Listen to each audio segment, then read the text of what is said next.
ვახტანგ მეგრელიშვილი, ვახო მეგრელიშვილი ჩვენთან ერთად პარტია გირჩის ერთ-ერთი ლიდერი. ბევრ თემაზე მინდა ვისაუბროთ და საკმარის დროც გვაქვს ეტიმაკ ამისათვის. ვახო, დილამშვიდობისა, მადლობა რომ ხართ ჩვენთან ერთად. დილამშვიდობისა.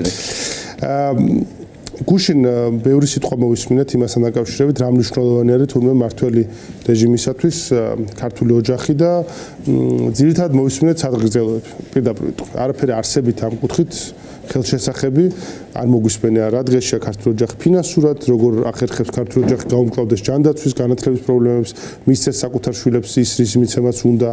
ადრე როცა ოჯახზე ვლაპარაკობთ, გქონია ამაზე უნდა ვლაპარაკოთ. მე ბევრ ქვეყანას და ეჭვმაქვს რომ ამაზე მე და შენ საერთო აზრი გვექნება არასტორია შეიძლება, მაგრამ აქ რაღაც ცალკე პოლიტიკაც კი ხოლმე ოჯახთან დაკავშირებით, ხო? როგორ რაღაც შეღავათო პირობები ოჯახებთან დაკავშირებით. ამათ ესეც კი არ აქვს, არის მხოლოდ სადღეგრძელო. როგორ შეაფასებდი ამ კუთხით, აი რადგან ვსაუბრობთ ოჯახებზე, ქართული ოჯახების მდგომარეობას, აი ამ პერსპექტივიდან რომ შევხედოთ ჩვენს, რა ვიცი, ბევრი კუთხიდან ეკონომიკური კუთხიდან, ჯანდაცვის, განათლების კუთხიდან, ყველა მხრიდან გქონია გამოცდილება და ამიტომ საინტერესოა მოსმენა. კიდევ ერთხელ დილამშვიდობის, მივესალმები თქვენს მაყურებელს. ზოგადად საქართველოში ნებისმიერ ესეთი თემა სამწუხაროდ გამოიყენება რაღაცა დაპირისპირებისთვის და ანუ არის კი არა რომ თქვათ აი მართლა რას ვფიქრობთ ჩვენ ოჯახზე როგორი უნდა იყოს თქვათ ოჯახის მოწყობა ახლა მაგალითად აი ჩვენი წარმოდგენა ზოგადად მთელი აი ამ პოლიტიკური საქმიანობის განმავლობაში იყო რომ სახელმწიფო საქმე არ არის ოჯახის ამბავი, ეს არის ეკლესიის საქმე და რაღაც, მაგრამ აი სინამდვილეში ხო ჩვენ ვერ ვახერხებთ რომ ამაზე საერთოდ ვისაუბროთ. ანუ ზოგადად აი ის პოლარიზაცია, რომელიც ჩვენს საზოგადოებაში უკვე წლების განმავლობაში შეიძლება პოლიტიკური მიზნით მიმდინარეობს, მიზანი არის რომ მაგალითად აი 17 მაისის აქეთ რაღაცა LGBT რაღაც უფლებების, ანუ დემონიზაცია რაღაცა იდეის, რომელსაც უპირისპირებ მეორე იდეას და შენ სხვა მიზანი არ გაგაჩნია. ან ის კი არა რომ რაღაცა მართლა როგორ უნდა იყოს თქვათ მოწყობილი ან დემოგრაფიული მდგომარეობა როგორ აქვს, ან ეკონომიკური მდგომარეობა ოჯახების როგორია. ამაზე უბრალოდ აი სინამდვილეში ნებისმიერი საკითხი გამოიყენება თითქოს დაპირისპირების უფრო გასაღრმავებლად, ნაცვლად იმის, რომ თქვათ თუნდაც ეს დღე როგორც თქვათ იდეაში ახალი პატრიარქი ყავს ეკლესიას თავისი რაღაცა როლი უნდა ქონდეს ამ თვალსაზრისით, რაღაცა მოვისმინე კიდე სადღაც თქვენს რომ ჩვენო ეკლესიაში ყველა უნდა მივიღოთო და ასე შემდეგ, აი მაგალითად აი უცი ჩემი ზოგადად დიდი ხნის ოცნებაა, რომ ზოგადად საუბარი დაიწყოს მათ შორის ეკლესიამაც დაიწყოს საუბარი, დისკუსია დაიწყოს და აი პრობლემა იმაში მდგომარეობს, რომ ჩვენ აქეთ ხარეს აი ოცნება გასაგებია, მას აქვს თავისი ხელისუფლების შენარჩუნების ამოცანა და ყველანაირად ცდილობს, რომ ხელისუფლება შეინარჩუნოს იმით, რომ მუდმივად საზოგადოება ამყოფოს დაძაბულობის რეჟიმში. რომ აი ეხლა რაღაც ხდება, აი ეხლა რაღაცა ერთი კვირის განმავლობაში რაღაც თუ არ გადაწყდა, დაიქცა ქვეყანა, მაგრამ სინამდვილეში ჩვენ ამ თამაშს ოპოზიციის დიდი ნაწილი და სინამდვილეში ვართ აყოლილი ისე რომ ჩვენ საკუთარ პოზიციას, აი ჩვენ რა გვინდა კონკრეტულად, აი ჩვენ რა გვინდა იმას ვერ ვაყალიბებთ და ამის თავარი მიზეზი ეხლა მე ქართულ ოცნებასთან განსხვავებით სხვა ოპოზიციისგან ეს განგვასხვავებს ალბათ რა. იქ გასაგებია რომ იქ რაღაცნაირად პრაგმატული მიზანი მაინც აქვს რომ ხელისუფლებაში დარჩეს, მაგრამ მე სულ პრობლემა მაქვს მეორე მხარეს, რაც ჩვენ ბრალდება ხოლმე რომ აიო თქვენო სულ ოპოზიციას აკრიტიკებთ და აბა რა უნდა გავაკეთო იმისათვის რომ ქართული ოცნებამდე მივიდე, იმისათვის რომ ახლა რაც შენ მეკითხები მაგ თემებზე ვილაპარაკო, აქეთ ხარეს ხოლმე ქონდეს რაღაც პოზიცია. თან ისეთი პოზიცია რომელიც ასე თუ ისე ჩვენი ამორჩევლებისთვის არის გასაგები და დამაჯერებელი. ანუ ორი ვარიანტი უნდა იყოს, ერთი მართლა უნდა გაინტერესებდეს და პოზიცია გქონდეს და მეორე უნდა იყოს დამაჯერებელი. ანუ შენი სიტყვები უფასო არ უნდა, აი ესე გაუფასურებული არ უნდა იყოს და აი ის მხარე რომელიც სიტყვაზე შეიძლება გავაკრიტიკოთ ნებისმიერი კუთხით რომ შენ იგივეს აკეთებდი სიტყვაზე რა ვიცი წლების განმავლობაში ემორჩილებოდი ევროკავშირის ყველა მის ასე თქვა დირექტივას უსიტყვოდ ყოველგვარი კრიტიკის გარეშე ასრულებდი, მე როცა არ გაწყობდა შემოატრიალე ეს ნარატივი და პირიქით ფაქტიურად დემონიზაცია დაიწყე გუშინდელი შენი პარტნიორის და პრემიერ-მინისტრები ყავს იმიტომ დაჭერილი რომ ვითომ ეს ანუ რა თქმა უნდა მარტივია ქართული ოცნების კრიტიკა, მაგრამ ქართული ოცნების კრიტიკაზე ჩემი აზრით ბევრად უფრო მნიშვნელოვანი არის რომ მეორე ალტერნატიული პოზიცია საზოგადოებაში არსებობს საერთოდ. ანუ ეხ ხონა ვიცოდეთ და მე ვიცი ჩემი პოზიცია, მაგრამ არ ვიცი არავის პოზიცია და ეს არის ყველა თემაზე, ყველა დანარჩენ თემაზე იგივე მდგომარეობა. ერთი რომ არ ვიცი პოზიცია, აი ხო ყავს პარტიები, აი ამდენი პარტია ქვეყანაში, ხო? და რა ვიღაცები გუშინ მე მგონი იმ რაღაცა იმას ისე შეუერთდნენ ვიღაცამ თქვა რომ კიდე ოჯახის სიწმინდის დღე მნიშვნელოვანია თუ არ ვიცი ოპოზიციური პარტიებიდან იყვნენ რა ეხლა ზუსტად არ მახსოვს იმიტომ რომ რაღაცა ისეთი მედიაზე ხო იცი ზედაპირული დაკვირვებით იმაში რაღაცები მოგხვდება რა ხო და მე რო ხარ არ ვიცი რა პოზიცია ამ თვალს ეგ არის გამოწვევა ნამდვილად და შეიძლება ითქვას რომ თავარი გამოწვევაც კი ამას აქ თავისუფლად მოდი შევთანხმდეთ რომ ეგ არის მთავარი გამოწვევა. კი, ობიექტური და სუბიექტური მიზეზები აქვს მაგას, მაგრამ არ ამართლებს პოზიციის ჩამოუყალიბებლობას და კომპეტენციის არ ქონას არავითარ შემთხვევაში არანაირი ობიექტური მიზეზი. და ჩემი აზრით მთავარი გამოწვევა მათ შორის ოპოზიციის მხარეს ფლანგზე არის რაღაცნაირად დეკვალიფიკაცია, რომელიც წლების განმავლობაში, ანუ სხვა რაღაც კვალიფიკაცია არსებობდა და მე მოხდა თანდათან დეკვალიფიკაცია, რაც შუდი სანახავი არის. ხო, მაგრამ მაგას ხო უწყობს თვითონ პროცესის აღნაგობა უწყობს ხელს. ანუ სინამდვილეში თუ ჩვენ აი მაგალითად ძალიან დიდი მადლობა რომ დიდი ხანი არ ყოფილიყო თქვენს ტელევიზიაში, მომეცით საშუალება რომ თქვენს მაყურებელს დაველაპარაკო, მაგრამ სინამდვილეში ხო ბევრად უფრო მნიშვნელოვანია რომ თუნდაც ოჯახის აი ამ თემაზე უბრალოდ აი რამოდენიმე პოზიცია იყოს ცნობილი, რომ აი ოპოზიციაში ამას ფიქრობენ ამ საკითხზე, მაგრამ სამწუხაროდ აი ეს ფორმატი, რომელიც თქვა პოლიტიკური ცხოვრების, რომელიც დღეს არის, ანუ არის ქართული ოცნებისთვის ყველაზე კომფორტული, ყველაზე მისთვის სასარგებლო, აი რესურსებით ბრძოლა რო უფრო მარტივად გამოდის, იმიტომ რომ შესხარეს რა არის, ხო შესხარეს უნდა იყოს სიმართლე. ანუ მინიმუმ ყოველ შემთხვევაში მისწრაფება მაინცო დაგეჯერებოდეს, რომ შენ სიმართლე გაინტერესებს და შენ სიმართლე გაღელვებს.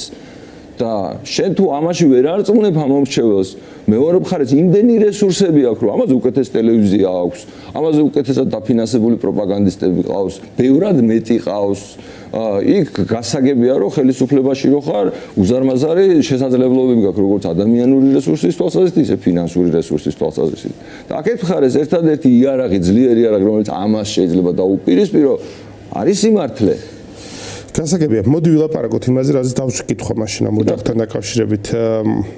ხო და რაღაც მნიშვნელობა უნდა ქონდეს, აი მე მაგალითად მინდა რომ თავრობა გავიდეს ოჯახის თემიდან, საერთოდ გავიდეს. რაღაცა როგორ უნდა უყურდეს მათ შორის ამ ნაწილს, რომ ოჯახი არის მნიშვნელოვანი ინსტიტუტი. ამას არავინ არ უარყოფს. ოჯახი არის ინსტიტუტი. და არის ერთ-ერთი საფუძველი იმისა, რასაც დაფუძნდა ევროპული ცივილიზაციაც, რაზეც რითიც მოდის კაცობრიობა ამდენი ხანია, ოღონდ ოჯახის წინაშე მდგარი პრობლემები ცდება სადღეგრძელოებს და მნიშვნელოვნად ცდება სადღეგრძელოებს საქართველოს შემთხვევაში. იმიტომ ვიკითხე თავიდან რომ განათლება, ჯანდაცვა, ჯერ დავიწყოთ რომ ემიგრაციაში ქართული ოჯახების ძალიან დიდი ნაწილი დაშლილია ემიგრაციის გამო, ან მთლიანად ემიგრაციაში წავიდა. ეს ერთი პრობლემა. მეორე, ვინც აქ ადგილზეა, როცა ვამბობთ რომ აი დემოგრაფიული პრობლემა რისკენ როგორ უნდა გააჩინონ ბავშვები, ანუ რისთვის უნდა გააჩინონ ეს ბავშვები, რომ მე არ ქონდეთ არაფერი ვისაც რომ განათლება მიცენ, ან ჯანდაცვა უზრუნველყონ მათი. მოდი ამ ნაწილზეც რო თქვა, აი თქვენ ხედვასთან დაკავშირებით. ჩემი აზრით ახლა უბრალოდ ემპირიულად დადასტურებულ ამბავს ვამბობ, საკამათო უბრალოდ არ არის, რომ ახლა თქვენ რას თქვით, ეგ არგუმენტები დემოგრაფიასთან მიმართებაში არ არის სწორი იმ გაგებით, რომ ცხადია, რომ ასე ვთქვათ გამრავლება, ანუ ადამიანები ბევრ ბავშვებს აჩენენ, რაც უფრო ღარიბია საზოგადოება. უბრალოდ არ არსებობს გამონაკლისიც კი არ არსებობს საზოგადოება, რომელიც არის განვითარებული, რომელსაც კარგი განათლების სისტემა აქვს, კარგი ჯანდაცვის სისტემა აქვს, ეკონომიკური რაღაცა განვითარების ტემპი მაღალი აქვს და იქ რაღაცა დემოგრაფიული ბუმია. ესეთი მაგალითი არ არსებობს სამყაროში. მეორე საკითხი არის, რომ თქვა შენ შეიძლება თქვა, რომ ეს ნებისმიერ შემთხვევაში მნიშვნელოვანია, რომ განათლებაც იყოს, ჯანდაცვაც იყოს, ეს ხო გავღარიბდებით, რომ დემოგრაფიული ხო და მაგას ვიძახი, ანუ სხვა მექანიზმები უნდა ვირჩიოთ. ანუ მაგალითად მექანიზმები შეიძლება იქ იყოს, რომ აი მაგალითად ირლანდია იყო ყველაზე ღარიბი ევროპული ქვეყანა.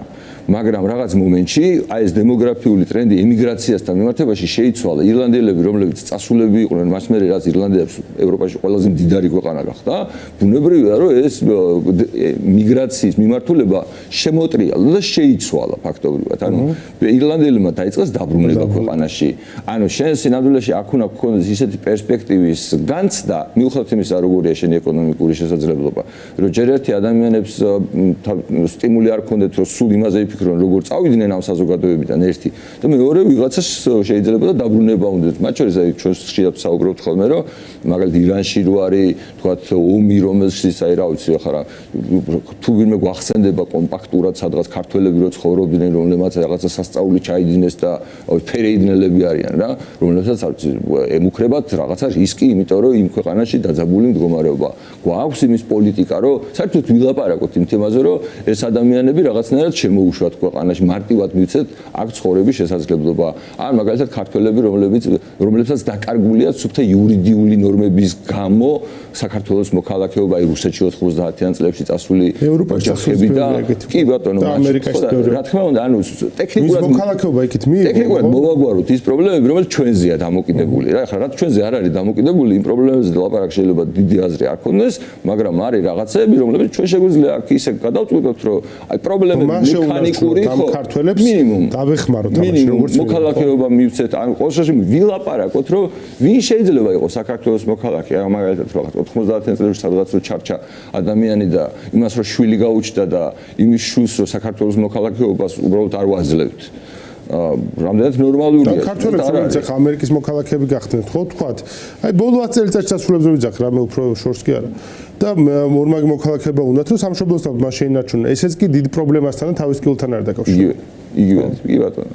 ხო და რაც შეეხება, ზოგადად მე ვთქვათ დღევანდელ სამყაროში, რომელიც ესეთი სისწრაფით იცვლება, ძალიან რთულია და ძალიან შორს მიმავალი პროგნოზების გაკეთება რა, მაგრამ აი დღეს რაც შეგვიძლია იმის გაკეთება, რომ მაგალითად მართლა ქართველებს, ეთნიკურად ქართველებს, ებრაელებს ესეთი წესი აქვს რა, 25% მაინც, ანუ მეოთხედი მაინც თუ ებრაელი ხარ, აი იმის გამო რომ ფაშისტები ზუსტად ამ იმას იყენებდნენ ებრაელების მიმართ, ზუსტად ებრაელებმა შეტრიალებულად იგივე გამოიყენეს საკუთარი მოქალაქეობის მისაცემად. თუ მეოთხედი იყავი ებრაელი საკონცენტრაციო ბანაკში გიშვებდნენ და თუ მეოთხედი ხარ ებრაელი, მაშინ იმას იმსახურებ, რომ ხო ისრაელის მოქალაქეობა მარტივად მიიღო და შესაბამისად საქართველოს ხომ დავფიქრდეთ, რომ რა კრიტერიუმები გვაქვს იმისთვის, რომ ეს დემოგრაფიული მდგომარეობა იმით კი ვერ გავაუმჯობესებთ, რომ ახლა უცბად ხალხი ბავშვების გაჩენას რაღაცა მასიურად დაიწყებს რაღაცა ისეთი უნდა კატაკლიზმი უნდა მოხდეს, ხო ამისთვის აი რაღაც ომის მერე ხდებოდა ხოლმე, რომ მასიურად რაღაცა დაბრუნებული ჯარისკაცები, ასე ეს იმედია რომ ესეთი სტიმული არ დაგჭირდება დემოგრაფიული მდგომარეობის გასაუბრებლად. გამარჯვებაა საჭირო, უბრალოდ ომიდან დაბრუნება კი არ არის საჭირო. ნებისმიერ შემთხვევაში ომის შემდეგ რაც ბუმი არის ხოლმე.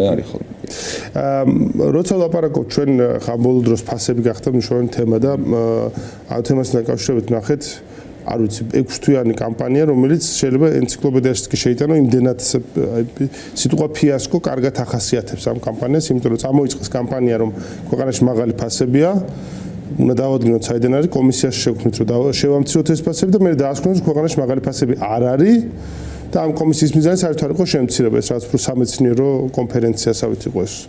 ნახევრად კვაზი სამეცნიერო კონფერენცია იყო. თავისთავად თელმა ამ კამპანიამ და მას გამოდევნებულმა პროპაგანდისტულმა ხაზმა, უბრალოდ შეიძლება თქვა, პროპაგანდა იყო მთავარი ღერძი და ეს კომისია მასე იყო შემოვლებული გარშემო. რა შტაბ-ჭრება დაგიტოვა. რამდენად ახლა პროპაგანდის ეფექტური არო ძალიანო და ბევრი დიდი რესურსი აქვს ახსენე, ხო? მაგრამ ვერც ამ დიდი რესურსს, ვერც ამ ბევრი სპიკერი, ვერც ამ ყველაფერს აი ამ პროპაგანდისტულმა ხაზმა ვერ გაამართლა ашკარად. რას გვეუბნება თავისთავად ეს პროპაგანდის ძალის შესახებაც და ამ კამპანიის შესახებაც რო გითხრა, შენი აზრი. კი, სიამოვნებით, ეგ მაგალითი კიდევ იმ ადასტურებს იმ მოსაზრებას, რომელიც პირველ თემასთან დაკავშირებით გითხარი, რომ პრობლემა მეთქი ქართულ ოცნებაში, ანუ ჩვენთვის რა, ანუ იმდენად არ არის, იმიტომ რომ აი წარმოიდგინე, რომ რაღაცები ხო არის ცნობილი, აი მაგალითად წიგნში წერია რა, ანუ ასე ასწავლიან. ანუ რაღაცნაირად ეკონომიკაში თუ რამე არის ცნობილი, მინიმუმ არის ცნობილი, რომ ფასები როგორ დგინდება რა, ანუ რაღაცა ესეთი ეზოთერული ცოდნა კი არ არის, რომ ყველა პარტიას თავისი კონდეს, ან რაღაცა მას რაც უთხრა მის მარიცი რელიგია ეს არის რა. ანუ რაღაცა გაგებით ფასების საკითხი რას ნიშნავს ზოგადად? ფასები არის ცნობილი. აი წარმოიდგინე, რომ როდესაც მთავრობა ასეთ შეცდომას უშვებს. აი მთავრობა უშვებს ესეთ შეცდომას, რომ ირჩევს რაღაც თემას, რომელიც აი აპრიორი წინასწარ იცი, რომ წაგებულია. აი გამორიცხულია, რომ რაიმე ხელოვნური მეთოდებით ფასებზე ზემოქმედება მოახდინო, ანუ ხელოვნური რაღაც აკრძალვებს გულისხმობ რა. ერთადერთი ფასებზე ზეგავლენის მოხდენა შეუძლია, ანუ ეკონომიკურ ჯანსაღ გადაწყვეტილებას, რომელიც ფული არ დაბეჭდო. მაგალითად, არ ვიცი, ნაკლები ბარიერი შექმნა იმისათვის, რომ პროდუქცია მოხდეს ბაზარზე. ანუ ესენი არის ზოგადად ფასების შემცირების ინსტრუმენტები, ხო? და წინასწარ იცი, რომ ხელისუფლება ქმნის რაღაც კომისიას, სუსი შედის იმეებში, რა ქვია, სურსათის მაღაზიებში, აი არადეკვატურების მასშტაბს აღწერ იმ ადამიანებისთვის, ვისაც ესმით ეს თემა კონკრეტულად და აქეთ არის წარმოიდგინე მთელი ოპოზიცია, რომელიც აი ალიანსშიც კი ორი რაღაცა იდეა გაჩნდა ფასებთან მიმართებაში, ანუ ერთ რაღაცა დაჯგუფებაში პარტიების ორი იდეა არის, რომ აი ესე კი არა, აი ესე უნდა შემცირდეს ფასები რა. და ამ დროს წარმოიდგინე, რომ შესაძლებელი იყო, რომ აი მინიმუმ იმაზე იდეა გაჩნდა. მე მგონი ნაციონალური იდეები ერთმანეთს ავსებდა დიდად არ განსხვავდებოდა ნებისმიერ შემთხვევაში ამაზე დისკუსია ვერ შედგა ანუ ამ წუთში კონკრეტულად აი ნაციონალური მოძრაობა ამას ამბობდა და იმის მახსოვს რაღაცა 1% შემცირებას ამბობდა ნაციონალური მოძრაობა განსხვავებული იყო ის რომ მორატორიუმში თხოვდნენ დენის ტარიფის გაზრდას თორე ასებითად ვერ ვიტყვით რომ ეს განსხვავებული წარმოიდგინე მე რომ რამე შეიძლება აქ ნებისმიერ შემთხვევაში რა თელ ოპოზიციას ეთქვა რომ აი ეს სისულელეა ანუ სისულელეა ამის გამო აი ამ მინიმუმ ამ რაღაცაზე შეთანხმება ხო შეიძლება მაგალითად ის რომ ეროვნული ბანკია მთავარი მიზეზი. ყველა მაგაზე ლაპარაკობდა რა? ხო და აი მე არ დამრჩა. შეიძლება ეს უბრალოდ ტექნიკურად აი ამ კამპანიის წარმართვის ეს ხოჟოს უნდა ვაღირო არ ყველა პარტიის წარმომადგენელი ყოლი აქვს თუმცა და ამ მიმართულებით განსაკუთრებული მავნებლობა არავის არ უთქვამს რომ რაღაც ანუ ყველა ძალიან არსებითად რეალურად უკავშირებდა იმ პრობლემებს რა პრობლემებიც არის. რადგან ახლა კომენტირებს რატომ დამაჯერებლობა უნდა იყოს მეთქი რა და დამაჯერებლობა მდგომარეობს იმაში რომ შენ გქონდეს პოზიცია ეროვნულ ბანკთან მიმართებაში როგორ გქონდათ? კი, რა ვიცი, მე არ დამშენე სადღაც ვინმეს ეროვნულ ბანკთან დაკავშირებით პოზიცია არ დამშენე. მაგალითად დებატებზე ხო ვიყავით რამოდენიმეჯერ. დებატებზე ვიყავით რამოდენიმეჯერ, იქ იყო რა ის სხვადასხვანაირი რაღაცნაირი მოსაზრებები. ჩვენ მკაფიოთ აი რა ვიცი, რაღაც პირველი კურსის ეკონომიკის სახელმძღვანელოებში რო წერია, ბავშვებს რო ასწავლიან რო აი ფასები რაღაცა ეს არის. თავარი ეს გავლენა ამაზე შეუძლია ეროვნულ ბანკს და ჩვენ კონსტიტუციაში ჩვენ გადაცემაში ლაპარაკობენ ისე მაგრამ გადაცემაში ყოველთვის მაგას ამბობდნენ თავმიზეზად. ძალიან კარგი ანუ ჩვენ ხედვაზე გითხეთ კიდე ერთხელ. ჩემი ხედვა ძალიან მარტივია კაცო, ის არის რომ რეალურად თავარი პრობლემაა, როდესაც შენ ფასებზე ლაპარაკობ, ანუ არის იდენტიფიცირება იმისი, რომ ვინ არის ყველაზე მთავარი პასუხისმგებელი ამ ფასებზე. და ამ პასუხისმგებელი არის ვინც ფულს ბეჭდავს. ხო და ფულს ვინც ბეჭდავს, ეს არის ეროვნული ბანკი და შენ ეროვნულ ბანკთან მიმართებაში უნდა გქონდეს პოზიცია და ჩვენ გვაქვს ეს პოზიცია კაცო ამაზე როგორ უნდა გითხრა რომ ეროვნულ ბანკთან მიმართებაში დიდი ხანია გაქვთ თქვენ ეგ პოზიცია. არა თუ გვაქვს ახლა სანდროს მთავარი ასე თქვა საყვარელი და პროფესიული თემაა. რამდენჯერ გვისაუბრე მე და სანდრო საკ მაგ თემაზე სხვა შორის ეროვნულ ბანკთან დაკავშირებით. მაგაზე საუბრობს სანდრო და მგონია რომ რა ვიცი ჩვენ რო ეს ადამიანებისთვის კარგად გაგვეგებინებინა თუ რამხელა აი არ არსებობს მასშტაბი ქურდობის ამაზე უფრო დიდი. ანუ ხო არის ბევრნაირი რაღაცა ქურდობა შეიძლება რაღაც ბანკი და აღაჩაღო ისქნა ესქნა, რა ვიცი, რაღაც სუბსიდიაც რაღაც თვალსაზრისით ძარცვა ერთი ჯგუფის ხვის სასარგებლოდ, მაგრამ აი ასეთი მასშტაბის ძარცვა რომ ერთ წელიწადში 7 მილიარდი ლარი დაბეჭდე და ამაზე უბრალოდ რა ვიცი დისკუსია პოლიტიკურ სფეროში არ გამართულა, აი ხალხი შენ მეუბნები რომ ყველა ამას ასახელებსო, მაგრამ აი წარმოიდგინე ვიდრე ოცნება აი ამ ტოპკას აგიწევდა და ანუ აი ამაზე დაიწყებდა ფასებზე კომისიით დაიწყებდა საუბარს და იმ კომისიაზე ეროვნული ბანკის პრეზიდენტი დაბარებულიც კი არ ეყოლებოდა. ანუ ხო ოპოზიციას ხო შეიძლებოდა ამასთან მიმართებაში საერთო პოზიცია ქონოდა რომ აი ნახეთ ქართული ოცნება ყველაზე დიდ ასე თქვა ძარცვას აი ამ ინსტრუმენტის მეშვეობით ახერხებს. აგერ 7 მილიარდს წელიწადში ბეჭდავს, აგერ აი ამდენით გაიზარდა ფულის მასა, ბუნებრივია რომ ამათია მიზეზი. ის 3%-იანი მიზნობრივი ინფლაცია, ჯერ აბსურდია ზოგადად მიზნობრივი ინფლაცია, მაგრამ ნუ კაი ჯანდაბას რამდენჯერ არის დარღვეული.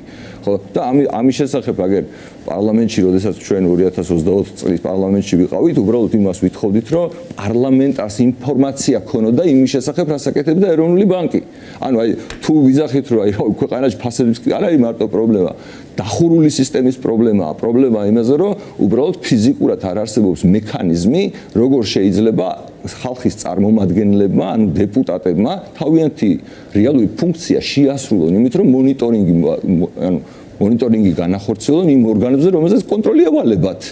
და ამის კანონიერი უფლება არ აქვს. წარმოიდგინე და მე მაგას წუწუნებ და მაგას ვჩივი, რომ ესეთ დიდ პრობლემებზე პოლიტიკურ პარტიებს, რომლებმაც აი პერსპექტივა უნდა დაანახონ, რომ ქართული ოცნების მერე აი ჩვენ რო ვიქნებით ხელისუფლებაში, მაშინ ჩვენ ამას ფასებს ასე კი არ მოუგვლით, აი ამას გავაკეთებთ და რა არის ეს? აი რა არის ეს? მე არ ვიხებთ ამ პერსპექტივას.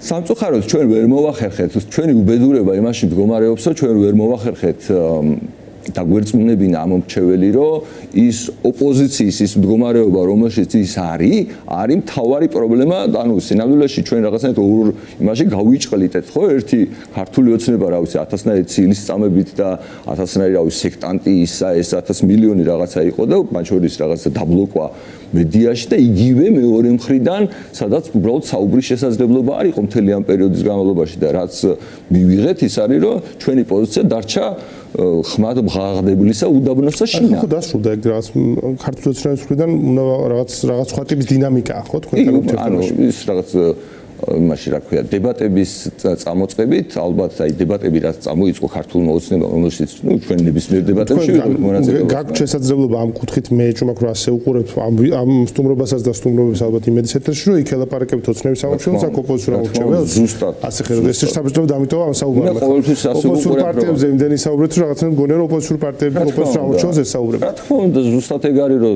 სინამდვილეში ჩვენი ამოცანა არის, რომ ოპოზიციაში რომ ჩვენ მივახციოთ იმას, რომ დისკუსია შედგეს და ზოგადად მართლა რაღაცა გაგებით, აი გაჯანსაღდეთ ის იმით, რომ ორი რაღაც მოხდეს წეგანაც ვიძახდი, მაგრამ მაგას არ ხუმრობ, მართლა პოზიცია უნდა ქონდეს, აი შრომის ნაწილია, რომ ოპოზიციამ უნდა თავს ძალა დაატანოს და რაღაც საკითხებზე, რომელიც ყოველთვის იდეალური ვერ იქნება, პოზიცია იმას ნიშნავს, რომ ვიღაცა იქნება შენი პოზიციის საწინააღმდეგო მხარეს. მაგრამ ეს პოზიცია არის აუცილებელი. შენ თუ პოზიცია საერთოდ არ გაგაჩინე და მარტო ქართულ ოცნებას ლანძღავ, მაშინ შეჯიბრი სხვა რამეში გამოდის, კაცო. მაშინ შეჯიბრი რაღაცა რიტორიკულია, ვის უკეთესად შეუძლია, რა ვიცი, თქვას ლექსი. ანუ გალანძღოს მაღალ მხატვრულად ვიღაცა. მას მაინც ახლა ობიექტურად რო ვთქვა, ამორჩეველი წყვეტს, ხო? სანამ ამორჩეველი ხმას აძლევს რაღაცას, მას აქვს წელი, ხო, ანუ თუ ამოცანა ის არის, რომ შენ წარმატებას მიაღწიო ამ სიტუაციაში, შენი ტაქტიკა გეუბნება, რომ პრაგმატულად ამდენი ხნის განმავლობაში შენ მიზანს ვერ მიაღწიე. ხო, დიდ მიზანს. ნუ, თავარ მიზანს ვერ მიაღწიე. შენ თუ გინდა რომ ამ თავარ მიზანს მიაღწიო, რაღაც ისეთი მნიშვნელოვანი უნდა შეცვალო, რომ ჩემი აზრით ამ მიზნის მიღწევა უცბად რეალისტური გახდეს და რა არის? ჩემს საბჭოთა გულწრფელად კეთდება, ხო? თქვენი ეს თელი ტაქტიკა, მათ შორის გირჩის, ბევრად უფრო ეფექტური აღმოჩნდა ოცნების ამორჩეველთან მიმართებაში. ანუ მათ შორის თქვენ მოახერხეთ ოცნების ამორჩეველს რაღაც კონკრეტული სეგმენტის, რომელიც საბოლოოდ რაღაც არჩევნების გაზომვადიც იყო, მათი ამორჩეველის მომხრობა. ანუ მათ ამორჩეველთან რაღაცა სწორი გზავნილი, ისეთი გზავნის მეტანა, რომელიც მათ ახლობელი იყო რა, გასაგები იყო ეს გზავნილი მათთვის. ამ კუთხით როგორ ფიქრობ, რა არის თქვენი რეცეპტი ერთგვარი ამ ამორჩეველთან საუბრის? რითიც ეფექტურები აღმოჩნდით, იმიტომ რომ უფრო ჩემს უფრო მეტად გაიუცხოვეთ ოპოზიციურად სტანდარტულად ეს ტრადიციულად ოპოზიციურად განწყობილი ამორჩეველი, მაგრამ შეძელთ რაღაცა სეგმენტთან კავშირის პოვნა. მე ვიცნობ ადამიანებს, რომლებიც არიან ამ გაგებით ქოცები, მაგრამ თქვენ გაძლევენ ხმას, ანუ და გაძლევენ ხმას, უბრალოდ კი არა მობერო თქვენ გაძლევენ მართლა ხმას. ხო და რა არის თქვენი რეცეპტი ამ კუთხით, თქვენი შენი აზრით? ჩემი აზრით რეცეპტი ის არის, რომ შენ არ ახარ არავის პერსონალური რაღაცა მტერი. ანუ მე უბრალოდ გონია, რომ ადამიანებმა უნდა რაღაცა ყოველთვის ჩვენი პოზიცია ყოველთვის ესეთი იყო, რომ ჩვენ არ გვინდოდა რომ ვინმე ხედავდეს, რომ ჩვენ ვიღაცის წინააღმდეგ ვართ. ჩვენ გვინდა რაღაც პოზიტიურის მიღწევა. და პოზიტიურის მიღწევა ნიშნავს იმას, რომ ჩემთვის ამოცანა და მთავარი ამოცანა არის, რომ როგორც ქართული ოცნების ამორჩეველს, ისე ოპოზიციის ამორჩეველს შევძლო რომ ველაპარაკო. და ველაპარაკო იმაზე, რომ რასაც მე ვიძახი, ეს არ არის ვიღაცის სიძულვილით გადადგმული ნაბიჯები. ანუ რასაც მე ველაპარაკობ, მე ამის ნამდვილად მჯერა, გულწრფელად მჯერა, მგონია რომ ეს სასარგებლოა ქართული ოცნების ამორჩევლისთვის, ნაციონალური მოძრაობის ამორჩევლისთვის, ჩემი ამორჩევლისთვის, ანუ ზოგადი სიკეთეა რა. ანუ პოლიტიკური პარტიის მთავარი მაინც რაღაც მესმის რო რაღაცა სეგმენტზე მუშაობ, შეიძლება რაღაცაზე აქცენტი სხვაზე უფრო დასვა ვიდრე მეორე საკითხზე, მაგრამ იდეა, რასაც ჩვენ ვცდილობთ რომ შემოვიტანოთ ქართულ პოლიტიკაში, ის არის რომ ჯერ ერთი იყო პარტია, რომელსაც თავისი პოზიციები გექნება, ერთი. და მეორე, ელაპარაკო ყველას, ელაპარაკო ყველას ნიშნავს რომ მე უნდა შემეძლოს რომ აი აქ რო ქართული ოცნების დეპუტატი ან რა ვიცი წარმომადგენელი მოვიდეს და ნაციონალური მოძრაობის დეპუტატი და წარმომადგენელი მოვიდეს, მე ორივესთან შემეძლოს ადამიანური საუბარი. ანუ ჩემი ამოცანა არის რომ რაღაცნაირად ქვეყანაში იყოს რამე პოლიტიკური ძალა, რომელიცთვისაც უფრო დიდი ღირებულება საუბარი და რაღაც ჭეშმარიტების ასე ვთქვათ გარკვევის მცდელობა, ვიდრე ვიღაცა კონკრეტულის წინააღმდეგ მოქმედება. იმიტომ მე ძალიან კარგად ვიცი, რომ მიუხედავად იმისა, რაც ცუდი შეფასებაც არ უნდა იყოს დღევანდელი ქართული ოცნების, ბევრად უარესი შეიძლება. ანუ არსებობენ ქვეყნები, რომლებშიც ეს დიქტატურა ბევრად უფრო უარესია, ბევრად უფრო რეპრესიულია და ამის მაგალითები არის უამრავი. ანუ ის რომ ეხლა ამაზე უარესი არ იქნება, ჩემს არ არის სწორი. ანუ სწორი ის არის, რომ რანაირად შეიძლება რომ უკეთესი მიმართულებით ნაბიჯი გადავდგათ და არა ის, რომ მე მაგალითად ამ ქართულ ოცნებას, ან ნაციონალურ მოძრაობას, ან ნებისმიერ პოლიტიკურად აქტიურ ადამიანს თუნდაც, რომელსაც თავისი მოსაზრება აქვს რამეზე, იმას არ ველაპარაკოთ. აი ეს ლაპარაკი და ზოგადად ის რომ ნაკლები შეურაცხყოფა. ანუ ოპოზიციას რაზე ვაკრიტიკებ, იმას ხო შეურაცხყოფას არ ვაყენებ. იმას რომ მოდი დამელაპარაკე მეთქი რა. მოდი განსაზღვროთ, რა გინდა შენ, იმიტომ რომ იქნება რამეში ვემთხვევით. იქნება მართლა რამე გინდა, მაგრამ ნუ ეხლა თავს ხო არ მოვიტყუებ, ამ რამხელა გამოცდილება მივიღე ამ არ ლაპარაკის, რომელიც კიდე გრძელდება ირაკლი. ანუ პრობლემა ჩემი იმას ვთქვი, კი არ დასრულდა ეს ამბავი. ეხლაც გრძელდება. ანუ აი ეგ არის რა, ჩემი თქვა აი თუნდაც დღევანდელი. რა არის ამის მიზეზი, რატო არ გელაპარაკებიან თქვენ? არავის ერთმანეთს არ ელაპარაკებიან ირაკლი. ერთმანეთს ელაპარაკებიან, მაინც უფრო მეტად. ერთმანეთთან ხო უნდა იყოს დისკუსია და მაგალითად არ ვიცი, ლელოსა და აი მაგალითად ეხლა იპატიჟება, რამდენად ვიცი, ალიანსი ლელოს და გახარიას თავის რიგებში. და თქვენ არ გეპატიჟებთ. არა, ჩვენ გავიგებია არ გინდა თქვა თუნდაც, მაგრამ ანუ რატომ არის რომ თქვენთან არ მიდის ეს საუბარი? ნუ ჩემი წარმოდგენით, იმიტომ რომ ჩვენ რაღაცნაირად რეპუტაცია მოვიპოვეთ იმის, რომ ჩვენს აზრს, ანუ პატივს ვცემთ. და ეს არის მიზეზი? ბულინგს არ ვექვემდებარებით, როცა თქვათ ვიღაცების შემთხვევაში ბევრად უფრო კომფორტულია, მაგალითად, ახლა 61 დეპუტატის მაგალითს გაგახსენებ რა. როცა ეს არჩევნები მოხდა, ანუ არჩევნების შემდეგ მიუხედავად იმისა, რომ ჩვენ კატასტროფული მარცხი განვიცადეთ, ჩვენი აღქმით ბარიერი ვერ გადალახეთ. ბარიერი ვერ გადავლახეთ, ანუ ჩვენ რასაც საზოგადოებას ვეუბნებოდით, აი ყველაფერი თან ის ახდა, ანუ ისე მოხდა როგორც ვეუბნებოდით, მაგრამ 61 დეპუტატი ოპოზიციამ ზუსტად ისევე მოახერხა, რომ პარლამენტში არ შეეშვა. მე არ მჯერა რომ 61 კაცის გადაწყვეტილი, ზუსტად ესე 20-20-ის არჩევნებზე გაგახსენებ. მგონი მაშინ გახსოვს რა ვითარებაც იყო. ზუსტად იგივე იყო. ანუ იქაც მცდელობა იყო, რომ აი ეს მარტო დაეტოვებინათ ქართული ოცნება და 2024-ში მოახერხეს და ეხლა უბრალოდ კითხვა მაქვს რა. ნუ თუ ამ იმან რა ქვია, აი რაღაც აი ამ ნაბიჯმა ოპოზიცია გააძლიერა თუ დაასუსტა. აი ის რომ მაგალითად ოპოზიციას დღეს იმ ბარიერ გადალახულ, ასე ვთქვათ, იმ 4 პარტიას თუ ასწრები 80 მილიონი დაკარგა ამ 4 წლის განმავლობაში, ეს მათ აძლიერებს თუ ასუსტებს? ამ პოლიტიკურ პროცესში ხომ ესმის ასწავლოთ, ანუ მე არ ვიძახი რა ეს, ანუ მაინც ამით განზომვა სწორი არის ფინანსური ნაწილით? არა, მე უბრალოდ იმას ვიძახი, რომ შეუძლებელია. ანუ ისეთი, ანუ მაშინ ის უნდა დაიჯერო, რომ ისეთი ბრიყვები არიან, ან ისეთი თვით დაზიანებით არის დაკავებული ოპოზიცია, რომ რა ვიცი, ეს მოსდით ამათ თავისი ან თუ ბრიყვები არიან, სხვა мотиваცია არ გესმის, რატო შეიძლება გაწყვეტილიყო? ანუ კი, ერთად, ანუ ორი мотиваცია შეიძლება იყოს. ერთი რომ რაღაც სულელი ხარ და მეორე რომ რაღაცნაირად ეს აწყობს ქართულ ოცნებას და მე ვხედავ რომ ზუსტად სხვა мотиваციას ვერ ხედავ. მე ვერ ხედავ სხვა мотиваციას. რა შეიძლება სხვა мотиваცია იყოს? გასაგები.